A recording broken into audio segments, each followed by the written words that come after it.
해마다 봄이 되면 만물이 겨울잠에서 깨어나서 얼어붙었던 산과 들에 파란 새싹이 돋아나는 것을 봅니다. 그래서 저는 이 사계절 중에 다 좋지만 봄을 참 좋아합니다. 파란 새싹이 돋아나는 것을 보면 얼마나 희망이 되는지 몰라요. 매화꽃도 활짝 피고 개나리꽃도 노랗게 피어있는 것을 보면 야, 봄이구나 해서 새로운 힘을 얻게 해주는 것 같습니다. 다시 살아난다는 것은 참으로 영광스럽고 신비한 일이고 신기한 일이 아닐 수가 없어요. 때문에 주님의 부활을 믿는 성도들은 해마다 이맘때가 되면 주님의 부활을 떠올리면서 우리 주님의 다시 사심에, 다시 살아나심에 깊은 감사를 드리게 되는 것입니다. 오늘은 부활주일입니다. 예수 그리스도는 사망을 정복하셨습니다. 죄악으로 어두워진 우리 인생에게 참 기쁨과 소망을 주셨습니다. 우리 기독교의 진리는 오직 예수 그리스도의 십자가의 죽으심과 부활에서 찾을 수가 있는 겁니다. 예수 그리스도께서 십자가에 죽으신 것은 만민의 죄를 대속하기 위하며 예수 그리스도의 부활하심은 사망 권세를 이기시고 죄인된 저와 여러분 우리들을 사하여 주사 우리에게 천국의 소망과 구원을 주시기 위한 것인 줄로 믿습니다. 그리스도의 부활은 죽음에 대한 생명의 승리요, 비진리에 대한 진리의 승리요, 불신앙에 대한 신앙의 승리인 줄로 믿습니다. 그러므로 부활을 믿는 신앙은 기독교의 제일 중요한 중심 신앙인 것을 우리는 알아야 합니다. 요한복음 11장 25절로 26절 예수께서 이르시되 나는 부활이요 생명이니 나를 믿는 자는 죽어도 살겠고 살아서 믿는 자는 영원히 죽지 아니하리니 이것을 네가 믿느냐라고 질문합니다. 이 질문은 2000년이 지난 오늘날 우리에게도 지금도 던져주고 있는 질문입니다. 예수 그리스도께서는 사망 권세를 이기시고 다시 살아나사 부활의 첫 열매가 되신 것입니다. 만약 예수님께서 부활하시지 아니하셨다면 우리의 믿음은 헛것이고 기독교의 진리는 아무것도 아닌 것이 되어버리는 겁니다. 그러나 예수 그리스도는 분명히 부활하셨고 우리에게 참 기쁨과 평강과 소망을 주셨고 영원한 승리의 삶을 가져다 주셨습니다. 이 얼마나 큰 은총입니까? 그래서 저와 여러분이 오늘 부활주일을 맞이해서 주시는 은총을 받기를 원합니다. 제일 먼저 예수님의 부활은 반드시 역사적인 사실이라는 사실입니다. 교권주의자들이 못 박은 예수님은 3일 만에 무덤에서 다시 살아나셨습니다. 사망의 권세, 불의의 권세가 하나님의 아들을 이길 수가 없었고 자연조차도 창조주이신 예수님을 무덤 속에 절대로 붙잡아 둘 수가 없었기 때문에 영광스러운 부활을 이루신 것입니다. 그래서 성경의 예언대로 약속한 대로 그 약속의 성취가 된 것이 부활입니다. 고린도전서 15장 3절로 4절을 보면 내가 받은 것을 먼저 너에게 전하노니 이는 성경대로 그리스도께서 우리 죄를 위하여 죽으시고 장사 지낸 바 되셨다가 성경대로 사흘 만에 다시 살아나사 이렇게 말씀하고 계십니다. 성경에 예수님께서 자신의 부활을 예언하셨고 그 예언이 성경대로 성취되었습니다. 마태복음 20장 19절에 보면 그를 조롱하며 채찍질하며 십자가에 못 박게 할 것이나 제3일에 살아나리라 이렇게 말씀하셨거든요. 마가복음 10장 34절에 봐도 능욕하며 또 침뱉으며 채찍질을 가하며 죽일 것이나 그는 3일 만에 살아나리라 하시니라. 누가복음 18장 33절에도 똑같은 말씀입니다. 그는 3일 만에 살아나리라 하시되 이렇게 말씀하고 있어요. 썩지 않게 하리라고 하는 다윗 왕의 예언도 성취된 거예요. 시편 16편 10절 예수님은 죽었지만 무덤에서 썩지 아니하셨습니다.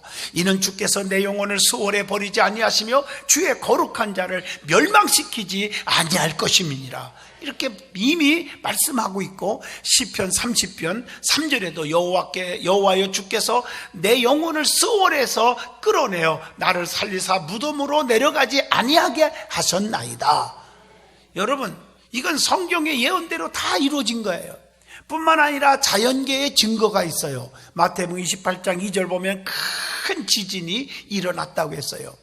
또 마태복음 28장 2절 쭉 보면은 천사들의 증거가 있어요. 큰 지진이 나며 주의 천사가 하늘로부터 내려와서 돌을 굴려내고 그 위에 앉아 있었는데 그랬어요. 천사가 내려와서 무덤에 돌을 굴려내었다고 말씀하고 계십니다. 또 뿐만 아니라 여자들의 증거가 또 있어요. 부활에 대한 증거. 여자들은 신혼 입은 두 천사와 빈 무덤을 실제로 목격했습니다. 누가복음 24장 3절로 4절에 그렇게 말씀하고 계십니다. 또 예수님을 만나 뵙고 경배한 후에 예수님의 부활을 증거했습니다. 마태복음 28장 8절로 10절 보면 여자들이 무서움과 큰 기쁨으로 빨리 무덤을 떠나 제자들에게 알리려고 다름질할세 예수께서 그들을 만나 이르시되 평안하냐 하시거늘 여자들이 나아가 그 발을 붙잡고 경배했다고 말씀하고 있습니다. 부활의 우리 주님은요, 만나는 사람마다 평안이 있을지어다, 평안하냐 여호와 샬롬 하고 축복을 빌어주신 줄로 믿습니다.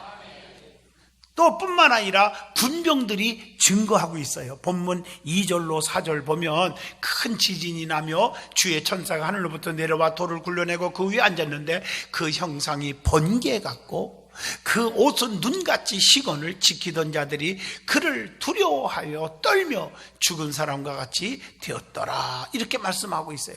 마태복음 28장 11절에도 그렇게 나와 있습니다. 자, 그러나 군병들로부터 예수님의 부활의 소식을 들은 대제사장들은 걱정스럽잖아요. 절대 부활을 믿지 않았는데 장로들과 의논합니다. 그리고 그 군병들에게 돈을 줍니다. 돈을 주면서 거짓말을 시키는 거지요. 예수님의 시신을 제자들이 도둑질해 갔다 하는 소문을 퍼뜨리라고 마태복음 28장 15절에 기록되어 있습니다. 오늘 여러분, 이 소문은 온 유대에 퍼지게 되었고 오늘날까지도 유대인들은 예수님의 부활을 인정하지 않고 있습니다. 부활을 믿지 않고 있습니다. 지금도 자유주의 신학자들이나 이단들은 대부분이 예수 그리스도의 부활을 믿지 않고 인정하지도 않고 있습니다. 그러나 우리 주님은 분명히 확실하게 부활하셨습니다. 왜냐하면 우리 예수님께서 부활하신 주님은 직접 예수님이 자신이 나타나 보이셨어요. 고린도전서 15장 4절로 8절에 장사 지낸 바 되셨다가 성경대로 사흘 만에 다시 살아나사 게바에게 보이시고 그 후에 12제자에게 보이셨고 그 후에 또 500명의 맞죠? 형제들에게 일시에 동시에 보여줬고 그 중에 지금까지 대다수는 살아있고 어떤 사람은 잠들었으며 그 후에 야고보에게 보이셨으며 그 후에 모든 사도들에게와 맨 나중에 만삭되지 못하여 난 자 같은 내게도 보이셨느니라. 예수님은 보여주셨어요. 부활하신 예수님께서는 여러 차례 제자들에게 확실하게 나타나 보이시고 그리고 증거를 다 했어요. 나는 분명히 살아났지 않냐, 다 만져봐라, 나를 쳐다봐라, 다 증명하신 다음에 40일 만에 감람산에서 승천하셨어요. 믿음과 열심의 등급에 따라 나타나 보이신 것 같습니다. 뿐만 아니라 부활하신 예수님께서는 누구를 만나 주셨을까요? 그게 중요한 거예요. 제일 열심히 믿는 자들에게 제일 먼저 보여주시고 나타나셨다는 거예요. 막달라 마리아는 이른 새벽 무덤에 서서 울다가 예수님을 만났어요. 요한복음 20장 18절입니다. 제일 먼저. 여러 여인들도 무덤에서 갈릴리로 가다가 부활하신 주님을 만나서 경배했다고 마태복음 28장 9절에 말씀하고 계십니다. 베드로도 요한복음 21장 보면 갈릴리에서 예수님을, 부활하신 주님을 만났습니다. 성경을 보면요, 제일 열심히 믿는 사람, 제일 열심히 믿는 사람을 주님이 만나 주셨어요. 막달라 마리아가 처음으로 부활하신 예수님을 만났습니다. 막달라 마리아는 십자가 밑에까지 따라갔고 무덤까지 지키고 있었던 여인이었습니다. 또한 주일날 이른 새벽에 무덤을 찾아가서 울다가 예수님을 제일 먼저 보게 된 줄로 믿습니다. 우리 모든 성도들이요, 열심히 있는 성도가 되시기를 바랍니다. 제일 열심히 있는 믿음의 사람들이 되어서 부활의 영광을 맛보는 체험과 축복이 있기를 바랍니다. 그리고 우리 예수님은 가까운 제자들에게 보이셨어요. 누가복음 24장 13절로 31절까지 보면 글로바와 누가는 엠마오로 가는 길에 주님을 만났습니다. 요한복음 20장 19절로 23절 보면 10사도들은 유대인을 피해서 모인 곳에 만났습니다. 요한복음 20장 26절로 29절 보면 도마에게 못자고 난 상처를 보이면서 만져보게 하시고 부활을 증명해 주셨습니다. 뿐만 아니라 우리 예수님은 하늘로 승천하신 이후에도 보여주셨습니다. 예수님께서는 스데반에게 하나님 우편에 서신 것을 모습을 보여줬지요. 스데반은 돌로 맞아 순교당하면서 사도행전 7장 55절 성령이 충만하여 하늘을 우러러 주목하여 하나님의 영광 및 예수께서 하나님 우편에 서신 것을 보았다고 말씀하시면서 아버지여 저들의 죄를 용서해 주세요. 내 영혼을 아버지께 부탁합니다. 그리고 순교하셨습니다. 사도 바울에게도 핍박하던 사울이 다메섹에서 주님을 만났습니다. 주님은 만나주셨어요. 여기서 사울이 변하여 바울로 변화된 거예요. 오늘 이처럼 부활의 예수님을 만난 사람마다 변화의 역사가 나타나신 줄로 믿습니다. 부활의 주님을 오늘 이 시간 만날 수 있기를 바랍니다. 내 가슴 속에 심령 속에 체험되기를 바랍니다. 그래서 여러분의 영혼이 살찌고 여러분이 정말 영혼이 잘 되고 범사가 잘 되고 강건의 축복이 있기를 바랍니다. 약한 자가 강해지고 미련한 자가 지혜롭고 불평하는 자가 감사하고 미워하는 자가 사랑하는 사람으로 바꿔지는 거예요. 진짜 예수님을 만난 사람은 우리의 삶이 다 바꿔지는 거예요. 그리스도를 핍박하는 사람도 예수를 만나면 바울이 된 것처럼 변화가 나타나요.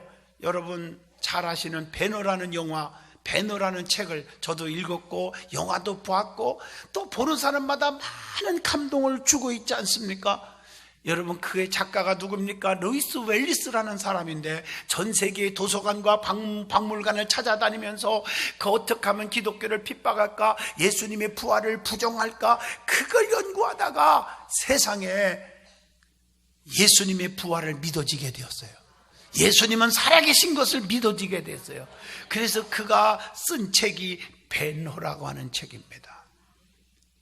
훗날에 영화로 제작되어 예수님의 살아계심이 온 세상에 전파되었는데 큰 도구로 사용되었던 것을 알게 됩니다. 세상에는 지식적으로 성경을 이해하고 하나의 어떤 히스토리로만 생각하는 관점에서 성경을 해석하는 영적인 무지한 자들이 얼마나 많은지 모릅니다. 우리 기독교는 생명의 종교요, 부활의 종교요, 기적의 종교요, 체험의 종교입니다. 지금도요, 많은 환자들이 얼마나 치료를 받고 있습니까? 암 환자들이 고침받고 눈이 밝아지고 이명이 없어지고 다리가 펴지고 우리 든든한 교회에서도 얼마나 기적들이 많이 일어나고 있습니까? 그분은 어제나 오늘이나 영원토록 동일하신 주님이신 줄로 믿습니다. 교회를 수십 년 다녔다 할지라도 수많은 기적과 이적의 사건들을 사실로 받아들이지 못하는 교인들은 잘못된 교인들입니다. 중요한 것은 다시 사신 주님께서 우리 안에 임재하실 때에 모든 것이 믿어지게 되고 역사가 지금도 일어난다고 하는 사실입니다. 예수 그리스도의 부활이 믿어지는 것 자체가 너무나도 큰 은총이라는 것을 깨달으시기를 바랍니다. 그래서 요한복음 11장 25절 26절 가슴에 새기세요. 나는 부활이요 생명이니 나를 믿는 자는 죽어도 살겠고 살아서 믿는 자는 영원히 죽지 아니하리라. 이것을 내가 믿느냐? 부활의 주님을 만나면 질병에서 건강함을, 실패에서 성공으로 바꿔지게 된다는 것을 보여주고 있습니다. 그러면 우리 두 번째 은혜 받을 말씀은 부활의 종류입니다. 예수님은 부활의 첫 열매가 되셨다고 했어요. 그러면 우리도 반드시 부활할 것입니다. 믿는 성도에게는 생명의 부활, 또 믿지 않는 자들에게는 사망의 부활이 있습니다. 어떤 부활을 택하시겠습니까? 예수님의 부활은 잠자는 자들의 첫 열매가 되십니다. 만일 부활이 없다면 우리가 전파하는 것이 헛것입니다. 기독교도 헛것입니다. 우리의 소망과 믿음이 헛것이 될 수밖에 없지 않습니까? 그러나 분명히 부활이 있으므로 흔들리지 않습니다. 좌절하지 않습니다. 담대한 믿음을 갖게 되는 것입니다. 고린도전서 15장 20절의 말씀인 줄로 믿습니다. 죽은 자 가운데서 다시 사신 분은 예수님 한 분뿐입니다. 썩가도 죽어서 인도의 능수 해안에 묻혀 있습니다. 공자의 시신도 중국 창평양에 묻혀 있습니다. 한 손에 콜안경을 들고 한 손에는 칼을 쥐고 콜안경을 받아라, 그렇지 않으면 칼을 받으라고 말했던 마호메트의 무덤도 메카에 있습니다. 그러나 우리 예수님의 시신은 언제 가봐도 무덤에 묻혀 있지 않습니다. 다른 분들은 무덤에 시신이 있지만 예수님의 무덤은 없습니다. 다시 살아나셨기 때문입니다. 빈 무덤입니다. 그러므로 예수님의 부활은 재림 후에 다시 살아날 자들의 첫 열매가 되신 것입니다. 그래서 성도의 부활은 생명의 부활이라고 말하는 거예요. 예수 그리스도에 속한 거듭난 성도들은 그리스도께서 강림하실 때 반드시 부활됩니다. 죽은 자들이 먼저 부활되고 그 다음에 살아남은 자들이 들림받는 거예요. 이것은 썩지 않을 몸으로 변화됨을 가리킵니다. 데살로니가전서 4장 16, 17, 18절에 주께서 호령과 천사 소리와 함께 공중으로 주님이 강림하시리니 먼저 믿다가 죽은 자들이 올라가고 그 다음에 살아있는 자들이 들림받아서 주님과 만나는 축복이 있습니다. 이 부활은 생명의 부활입니다. 부활한 성도는 왕노릇하게 될 것입니다. 이 땅에서 그리스도를 위하여 고난받고 순교당한 성도들도 더욱더 큰 복과 영광을 누리게 되는 날이 반드시 오는 것입니다. 성도의 부활, 즉 생명의 부활에 참여하려면 어떻게 해야 됩니까? 로마서 6장 8절, 첫째, 주와 함께 죽으며 주와 함께 사는 자가 되어야 한다고 말씀합니다. 두 번째, 날마다 죽는 순교하는 생활로 주님 앞에 충성을 다하고 살아야 한다고 고린도전서 15장 31절에 말씀하고 계십니다. 세 번째로는 고린도전서 15장 58절 말씀처럼 성령으로 행하고 역사하면 부활의 영광을 얻게 될 것이라고 말씀하고 계십니다. 어떤 비바람 눈보라가 쳐도 태풍 강풍이 불어와도 흔들리지 않고 굳은 믿음으로, 더욱더 강한 믿음으로 주의 일에 힘쓰면 우리 주님께서 다시 오실 때에 큰 나팔소리와 더불어 영광스러운 부활에 참여할 수가 있다고 마태복음 24장 31절 분명히 말씀하고 계십니다. 데살로니가전서 4장 16절에도 고린도전서 15장 52절에도 그렇게 약속하고 계시지 않습니까? 그러므로 우리 믿는 성도들은 택함받은 백성으로서 마지막 날에 큰 나팔 소리를 다 듣고 다 들림받게 되시기를 주 이름으로 축원드립니다. 세 번째 은혜의 말씀은 부활의 몸은 부활의 은총이라고 하는 사실입니다. 나인성 과부의 아들이나 나사로의 부활은 죽기 전에 육체 그대로 부활되었습니다.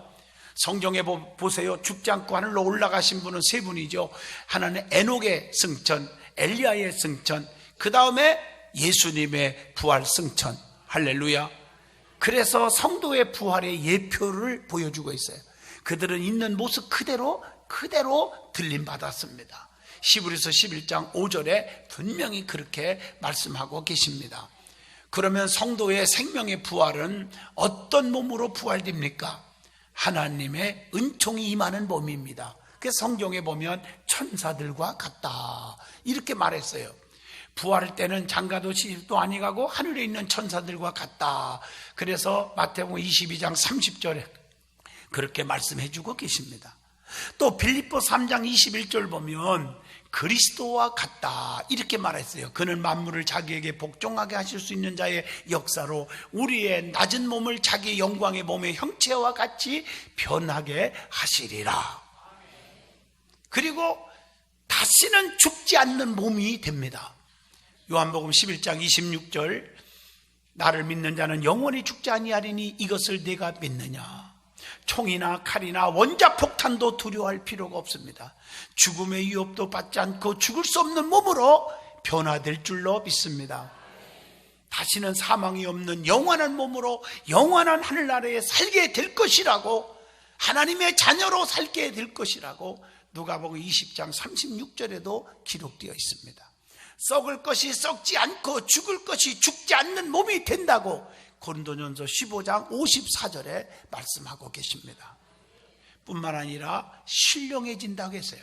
고린도전서 15장 44절에 육의 몸으로 심고 신령한 몸으로 다시 살아나나니 육의 몸이 있은즉 또 영의 몸도 있느니라 분명히 말씀합니다. 그것뿐입니까?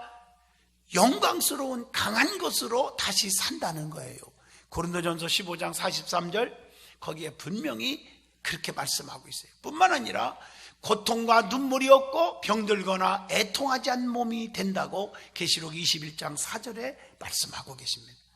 세상에는 눈물이 있습니다. 근심이 많습니다. 한숨 쉽니다. 고통뿐입니다. 하루하루가 지겹고 힘들고 고달픈 나날이지만 부활하는 성도는 더 이상 그런 고통을 받지 않아도 될 것입니다. 뿐만 아니라 요한복음 20장 19절에 보면은 시간과 공간의 제한을 받지 않는 몸이 된다고 했습니다. 그러므로 부활의 몸은 축복의 몸이요 은총의 몸이 될 줄로 믿습니다. 그 다음에 네 번째 주시는 교훈은 부활이 주는 영적인 의미를 찾아보자고 합니다. 무슨 의미를 우리에게 가져다 줄까요? 간악한 무리들은 예수 그리스도를 가시면류관과 채찍질로 모욕하고 십자가에 매달아 양손양발에 못 박아서 피가 막 쏟아지는데도 모자라서 옆구리에 창으로 찔려서 피와 물을 다 더 쏟아버리게 하시고 철저하게 예수님을 죽였어요. 그러나 우리를 위해 온몸에 물과 피를 다 쏟아주신 예수님께서는 그 죽음으로 끝난 것이 아니라 3일 만에 다시 살아나셨고 온 우주에 진짜 그 우주의 주권자로서의 구속사적 승리를 선포하신 것입니다. 그러므로 기독교는 생명의 종교입니다. 부활의 종교입니다. 산종교입니다. 축복의 종교입니다. 구원의 종교가 되는 것입니다. 부활의 영적 의미는 무엇일까요? 첫째, 예수님의 부활은 승리의 부활을 의미합니다. 사도행전 2장 24절입니다. 사망에 대한 생명의 승리입니다. 고린도전서 15장 55절이나 요한복음 11장 25절입니다. 또 악에 대한 선의 승리입니다. 유대인과 로마인들은 십자가라는 그 악한 형틀에 그들 자신의 악함을 세력화하여 예수 그리스도를 처참하게 죽였지만 선 자체이신 예수님은 그 모든 악의 세력을 정복하시고 사망 권세를 깨뜨리사 부활하심으로 악에 대한 선의 승리를 확증하신 것입니다. 그리고 하나님 나라의 승리입니다.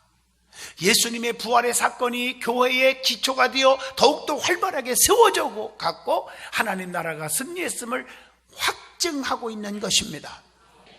그 다음에 예수님의 부활은 소망의 부활을 의미합니다.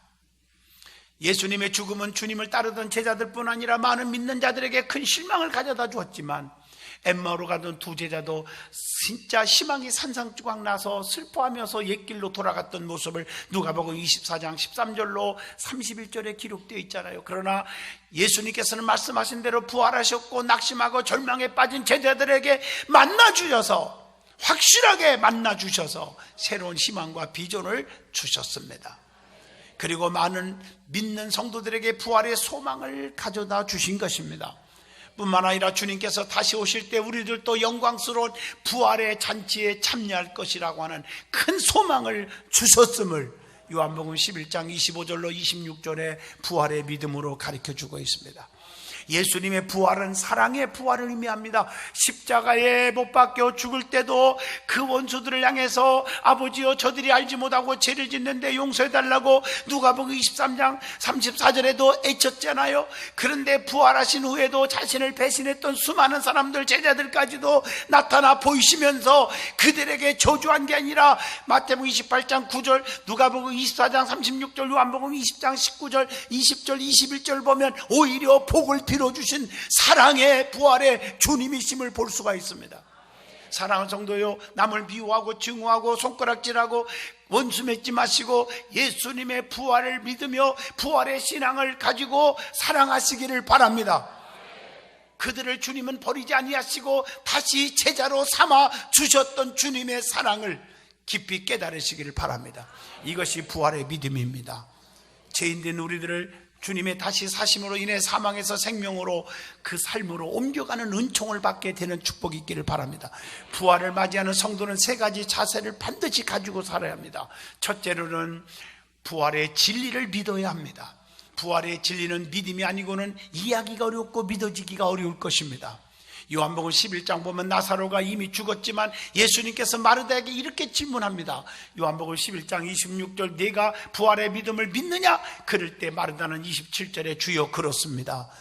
그때 주님께서는 그들의 오라비 나사로를 무덤에서 살려내주셨습니다. 오늘 이처럼 부활을 믿는 믿음은 매우 중요합니다. 전적으로 믿을 때 반드시 거기서 부활의 신앙을 가질 때 거기서 기적이 일어나는 것입니다. 두 번째, 부활의 믿음은 기뻐하고 즐거워해야 한다는 것입니다. 부활의 소식보다 더 기쁘고 즐거운 일이 어디 있습니까? 그렇기 때문에 우리는 최선을 다해서 부활의 기쁨을 가지고 감사를 드리시기를 바랍니다. 세 번째로 부활하신 주님을 전파해야 합니다. 맨 먼저 부활을 증거한 자들은 또 천사들이었지만 여성들, 사도들, 초대교인들 다 그들을 보면 뛰어가서 부활의 기쁜 소식을 전파했다고 했습니다. 부활을 맞이하는 성도들은 복되고 기쁜 소식을 세상에 전파하고 살아가야 합니다.